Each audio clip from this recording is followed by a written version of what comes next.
올해 초에 넷플릭스를 통하여서 더 글로리라고 하는 드라마가 많은 인기를 끌었습니다. 더 글로리가 파트 1이 방영되었고 파트 2가 방영이 되었습니다. 유명한 작가 김은숙 작가의 작품이었고 배우 송혜교 씨가 여주인공으로 등장을 하였습니다. 배우 송혜교 씨가 극중 여주인공 동은 역할을 하였는데요. 여주인공 동은은 불우한 가정 형편 가운데도 꿈이 있었습니다. 건축가를 꿈꾸며 열심히 고등학교 생활을 하였고 학교 생활을 하였습니다. 하지만 그 학교에 있는 아주 안 좋은 친구들, 박연진 패거리들에 의해서 잔인한 폭력을 당하게 됩니다.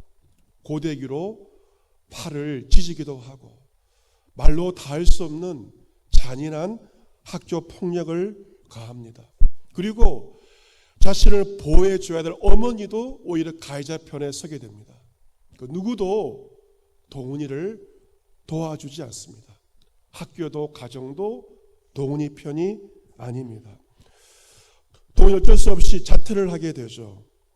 그리고 동훈은 연진에게 괴롭힘을 당하기 시작한 날부터 15년 시간이 흐를 때까지 단 하루도 그날의 기억을 잊지 않습니다. 동훈이의 인생의 목적은 온통 연진을 향한 복수를 향하였습니다. 왜 작가가 이 드라마의 제목, 복수를 다루는 드라마의 제목을 더 글로리 영광이라고 붙였는지 참 궁금합니다. 극중에서 동훈이 이렇게 말합니다. 용서는 없어. 그래서 그 어떤 영광도 없겠지만, 이 대사에서 작가의 의도를 알 수가 있습니다. 동훈이 가해자를 용서하지 않죠. 용서하지 않기에 그 어떤 영광을 바라지도 않겠다고 말합니다. 그 연진이 패거리가 체육관에서 동훈이를 폭행하던 날, 동훈이는 문 밖으로 기어갑니다. 하지만 이내 다시 잡히고 맙니다. 그런데 보신 분은 알겠지만 동훈이가 그 체육관에서 가장 처참한 고통을 당하는 지옥 같은 그 장면에서 체육관 뒤에 흐릿하게 십자가 모양의 빛이 보입니다. 그것이 무엇을 의미할까요? 지금 동훈이처럼 가장 심각한 고통을 겪는 인간이 있는데 하나님은 무엇을 하고 있습니까? 마치 질문하는 것과 같습니다. 왜 그녀를, 왜 나를 극심한 악과 악인들 가운데서, 고통 가운데서 건져주지 않는 것입니까? 질문하는 것만 같습니다. 그런데 15년의 시간이 지난 다음에 동훈이는 자신이 폭행당하던 체육관에 제발로 찾아와서 연진이에게 복수를 선포합니다. 그런데 다시금 체육관 문틈 사이로 십자가 모양의 빛이 비추어집니다. 아마 이것은 동훈이의 고통 가운데 함께했던 신이 앞으로 동훈이 여정에도 함께하리라, 그 의미로 해석할 수도 있습니다. 시편 22편에서 다윗이 절규합니다. 어떤 절규입니까? 내 하나님이여, 내 하나님이여, 어찌 나를 버리셨나이까? 어찌 나를 멀리하여 돕지 아니하시오며 내 시름 소리를 듣지 아니하시나이까? 다윗이 절규합니다. 우리 예수님도 십자가 위에서 다윗처럼 고통 가운데 소리치며 절규하였습니다. 엘리 엘리 라마 사박다니, 나의 하나님, 나의 하나님, 어찌하여 나를 버리셨나이까? 오늘 성경 본문에서도 베다니에 살던 마리아 마르다 자매는 극심한 공경에 빠지게 됩니다. 그것은 바로 오빠 나사로가 큰 병에 걸렸기 때문입니다. 그것도 보통 병이 아니라 죽을 병입니다. 여러분, 집안에 누군가가 아프게 되면 온 식구들이 근심과 고통 가운데 살게 됩니다. 마리아 마르다 자매들은 예수님께 사람을 보내어 이릅니다. 주여 보시옵소서, 사랑하시는 자가 병이 들었습니다. 라고 예수님께 전합니다. 오빠 나사로는 주님께서 가장 사랑하시는 자였습니다. 나사로는 예수님과 허물없이 지내던 예수님의 몇 안 되는 친구, 베스트 프렌드였습니다. 그런데 그러한 나사로도 병이 든 것입니다. 여러분, 주님 사랑하시는 자도요, 병이 들 수가 있고 죽을 병이 들 수가 있고 어려움을 당할 수 있습니다. 예수님 들으시고 말씀하십니다. 이 병 죽을 병이 아니다. 하나님의 영광을 위함이요, 하나님의 아들이 이로 말미암아 영광을 받게 하려 함이라. 이 병을 통하여서 하나님의 영광이 임한다는 것입니다. 하지만 예수님은 친구 나사로에게 한 걸음으로 달려가시지 않습니다. 그 계시던 곳에 이틀을 더 유하십니다. 그리고 길을 떠나서 베다니로 가십니다. 예수님께서 베다니 나사로 집에 도착하였을 때는 이미 나사로가 무덤에 있은 지 나흘이나 되었고 장례를 치르고 있는 상황이었습니다. 많은 유대인들이 마르다와 마리아에게 와서 오라베의 죽음으로 말미암아 위문하고 위로하였습니다. 그때 마르다는 예수님이 오신다는 말을 듣고 곧 나가 맞이합니다. 그리고 볼멘소리로 말합니다. 주께서 여기 계셨더라면 내 오라버니가 죽지 아니하였겠나이다. 그 말에 담긴 속마음이 무엇입니까? 예수님, 왜 빨리 오시지 않으셨어요? 왜 지체하셨습니까? 그제가 며칠 동안 얼마나 예수님을 애타게 기다렸을까요? 속이 까맣게 타들면서 이제는 오시겠지 하면서 기다렸을 것입니다. 하지만 예수님 오지 않으셨고 사랑하는 오빠가 죽고 말았습니다. 여러분, 기대가 크면 실망이 크다고 하죠. 주님을 향한 기대가 무너지자 그대의 마음은 너무나 실망스러웠을 것이고 낙심되었을 것입니다. 춘계 대신방을 하면서 성도들의 속사정을 듣게 됩니다. 어떤 집사님은 그러세요. 주담교회 30년 다니면서 제일 많이 울었다고 하시면서 그 휴지를 꺼내시면서 눈물을 흘리시는 분도 계십니다. 눈물도 흘리시고 그리고 웃기도 하면서 기쁨과 슬픔을 나누고 있습니다. 그런데 지난주 한 권사님의 남편의 이야기를 듣게 되었습니다. 그 남편이 어렸을 때, 지금부터 한 5, 60년 전입니다. 남편의 어머니가 큰 병에 걸리게 되었다고 합니다. 그래서 교회에서 신방을 와서 예배를 많이 드렸다고 합니다. 그런데 남편의 어머니가 돌아가시고 말았습니다. 그 사람의 남편은 그때 크게 실망을 하였다고 합니다. 교회에서 와서 예배를 드렸으면 엄마가 살아나야 되는데 죽어버렸으니 너무도 낙심이 되고 말았다는 것입니다.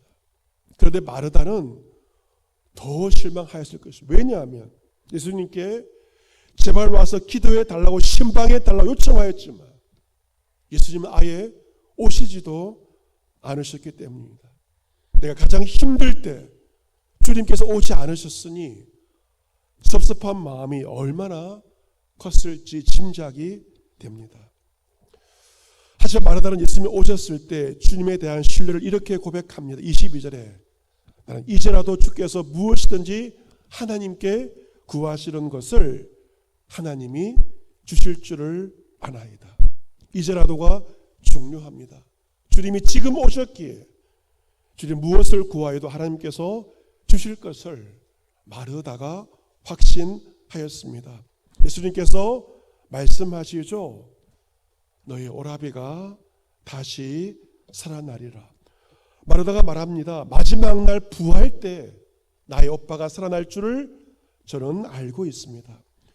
예수님 말씀하십니다. 나는 부활이요 생명이니 나를 믿는 자 죽어도 살겠고 무릇 살아서 나를 믿는 자 영원히 죽지 아니하리니 이것을 내가 믿느냐.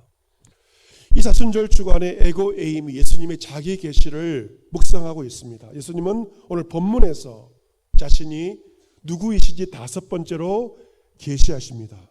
어떤 분입니까? 주님은 말씀하십니다. 나는 부활이요 생명이라고 말씀하십니다. 같이 보겠습니다. 나는 부활이요 생명이다. 예수님이 누구시라고요?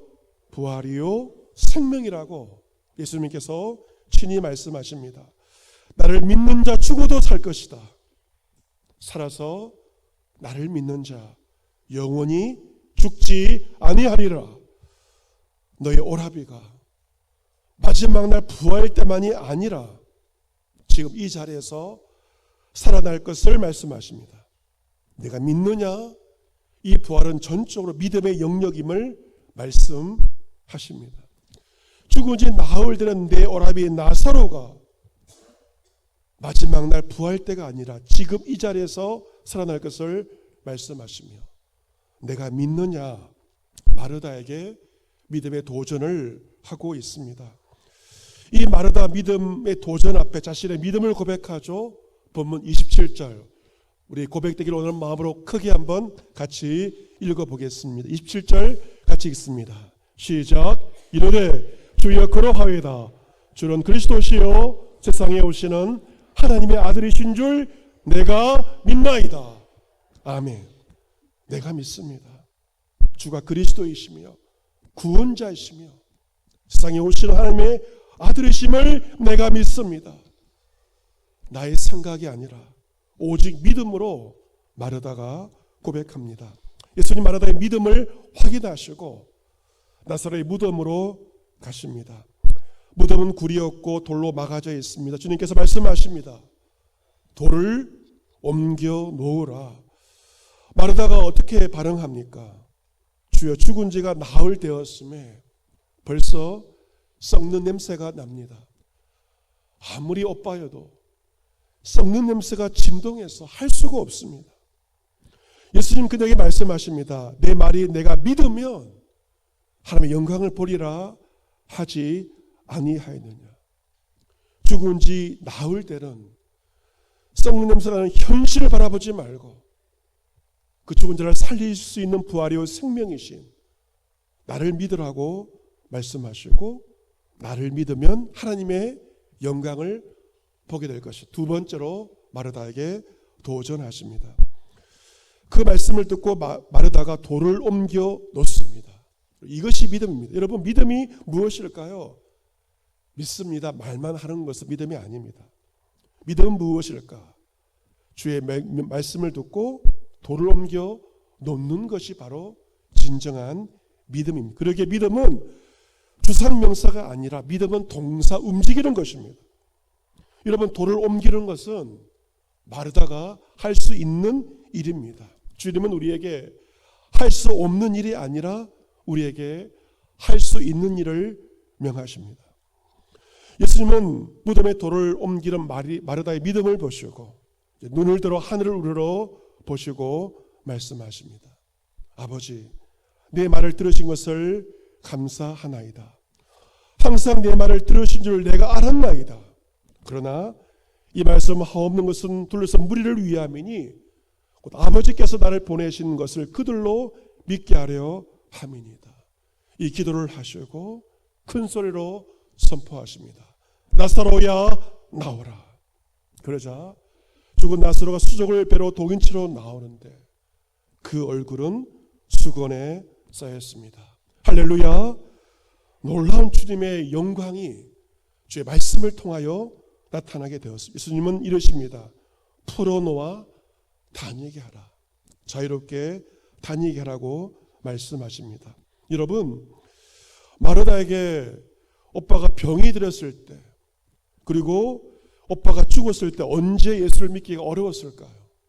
아마 오빠가 병이 들었을 때보다도 오빠가 죽었을 때 그녀의 기도가 무산되었을 때 예수를 믿는 것이 훨씬 더 어려웠을 것입니다.